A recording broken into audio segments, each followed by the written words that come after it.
Avadi crime ஸ்டேஷனில் வந்து வண்டி காணோன்னு 1 மாதத்துக்கு முன்னாடி கம்ப்ளைண்ட் கொடுத்தேன். இப்போ நேற்று மறுபடியும் ஃபோன் பண்ணாங்க, காலையில் ஃபோன் பண்ணாங்க, வண்டி கிடச்சிருச்சு, வந்து வண்டி வாங்கிட்டு போயிடுங்க, எல்லா ப்ரூஃபும் எடுத்துகிட்டு வந்து அப்படின்னு சொல்லி.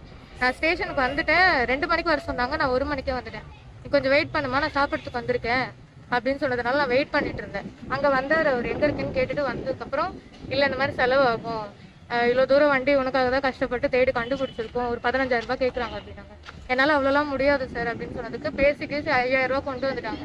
இன்னைக்கு நான் 2,000 ரூபா பே பண்ணிட்டேன். சசிகுமார்.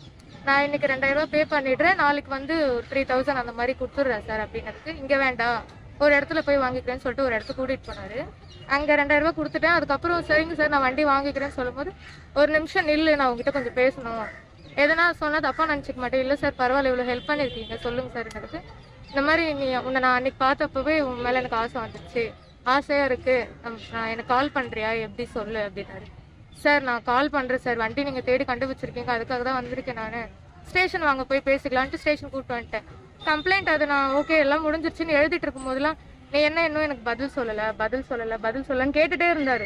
அதுக்கப்புறம் வண்டி ஸ்டார்ட் பண்ணும்போது ஓகே நான் கிளம்பிட்டேன் அப்படின்னும் போது வண்டி நிறுத்திட்டு, இப்போ என்ன சொல்கிறேன், எனக்கு அங்கே ரூம் ஃப்ரீயாக இருக்குது, போகலாமா, ஏன் இவ்வளோ தயங்குற, பயப்படாது, நான் எவ்வளோ சொல்கிறேன் சார், எனக்கு இந்த மாதிரி பழக்கம் இல்லை சார், எனக்கு பயமாக இருக்குது, நீங்கள் பேசுகிற ஏன் பயப்படுற, வீட்டில் யாருனா இருக்காங்களா, யாருமே இல்லைல்ல, நைட்டு வரட்டா, நான் நைட்டு வரட்டா, எனக்கு ரூம் இருக்காங்க போகலாமா அப்படின்னு கேட்டேன். சார் எனக்கு பழக்கம் இல்லை சார். சரி எதுவுமே வேண்டாம், இங்கே வண்டியில் நான் அங்கே போய் நில்லு, நான் ஒரு இடத்துக்கு வரேன், ஒரே ஒரு முத்தை மட்டும் கொடுத்துட்டு போயிடு நீ, அதுக்கப்புறம் வேணா உனக்கு இஷ்டம் இருந்தா நீ ஃபோன் பண்ண, நம்ம பேசலாம் அப்படின்னு சொல்லிட்டே இருந்தாரு. சரி நான் அது வரைக்கும் நான் வேணாம்னு சொல்லிட்டு இருந்தேன். ஒரு இடத்துல வெயிட் பண்ணுனாரு. சரி இதுக்கு மேலே வேணாம்னு சொல்லிட்டு எங்கள் அண்ணன் கூடவே தான் இருந்தான், ஆனால் யாரும் தெரியாத மாதிரி இருந்தான். அங்கே வர வச்சு நான் அது ஓகேவே பண்ணல, இருந்தாலுமே அவர் ஃபோன் பண்ணி என்கிட்ட ரெக்கார்ட் இருக்கு, ஃபோன் பண்ணி நான் ரூம் புக் பண்ணிட்டேன், நான் இங்கே தான் அங்கே வந்துரு அப்படின்னு சொல்லிட்டாரு. சரி நானும் அவருக்கு ஏற்ற மாதிரி பேசி வந்துட்டேன். எல்லாமே குடிச்சிட்டாங்க, அண்ணன் எல்லாம் பின்னாடி வந்து எல்லாம் குடிச்சு இப்போ கம்ப்ளைண்ட் கொடுக்கறதுக்கு போயிட்டு இருக்கோம். நாங்க யார் பேசுறதுமா, அவர் பேர் என்ன, அவர் என்ன? சசிகுமார், இங்க கிரைம் ஸ்டேஷன்ல பிசிஆர் இருக்காருன்னு சொல்றாங்க. பிரதர் அதுவும் இல்லாம இது வந்து இங்க இப்பதான் நடக்கிற மாதிரி தெரியல பிரதர். இங்க வந்து ஜிப்சி நின்றுருக்கு, பெட்ரோல் ஜிப்சி நின்றுருக்கு, அதை தாண்டி தான் பாப்பா போயிருக்கு.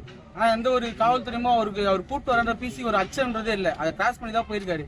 அதே மாதிரி இந்த ஹோட்டலில் ரெகுலராக நடக்கிற மாதிரி எங்களுக்கு ஒரு சந்தேகம் இருக்குது. ஒரு 3 மாதம் ஃபுட்டேஜ் நீங்கள் எடுத்தோ இல்லை ஒரு 3 மந்த்ஸ் ஃபுட்டேஜோ எடுத்து இல்லை ஒரு 15 days ஃபுட்டேஜோ எடுத்து நீங்கள் செக் பண்ணி பார்த்துட்டு எங்களுக்கு ஒரு நல்ல முடிவு கிடைக்கணும். என் பாப்பா இன்னைக்கு நான் காப்பாற்றிட்டேன், மற்றவங்க எல்லாரையும் என்னால் காப்பாற்ற முடியுமா? சூழ்நிலைக்கு ஏற்ற மாதிரி எல்லாருமே மாறிடுவாங்க, யாரையும் நம்ம தப்பு சொல்ல முடியாது. என் பாப்பாவை நான் காப்பாற்றிட்டேன், எல்லாருக்குமே இது ஒரு நியாயம் வேணும். காவல்துறை தான் நம்ம நம்புறோம், இந்த காவல்துறையே இப்படி தான் பண்ணுது. நீங்கள் தான் மீடியா நண்பர்கள் தான் தக்க நடவடிக்கை எடுக்கணும். செய்திகளை உடனுக்குடனும் துல்லியமாகவும் தெரிந்து கொள்ள சப்ஸ்கிரைப் பண்ணுங்க.